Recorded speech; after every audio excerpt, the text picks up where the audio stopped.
دھرنا، جلسہ عام، traffic jam, احتجاج، لانگ مارچ ہو، یہ ہر شخص کا حق تو ضرور ہے، لیکن اس کا ایک دوسرا رخ یہ بھی ہے کہ ہمارے دھرنے اور احتجاج کے نتیجے میں عوام الناس کو بہت تکلیف کا سامنا کرنا پڑتا ہے، اور ہمارے دین میں خصوصاً راستہ روکنے سے بہت منع کیا گیا ہے۔ وجہ کچھ بھی ہو، آپ کا عمل کسی بھی مجبوری کے تحت کیا گیا ہو اور جائز حقوق کے لیے ہو، لیکن دھرنے کے نتیجے میں لوگوں کو تکلیف کا سامنا کرنا پڑتا ہے، ہمیں اس رخ کو بھی مد نظر رکھ کر آئندہ اپنی معاشرتی زندگی کو گزارنے کا فیصلہ کرنا ہوگا۔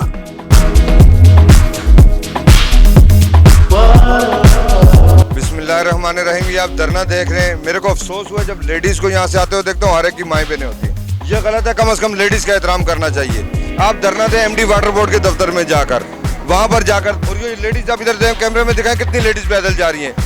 اور بڑا غلط طریقہ ہے، کہا رہی روڈ بند کرنے سے MD واٹر بورڈ کا کیا تعلق ہے؟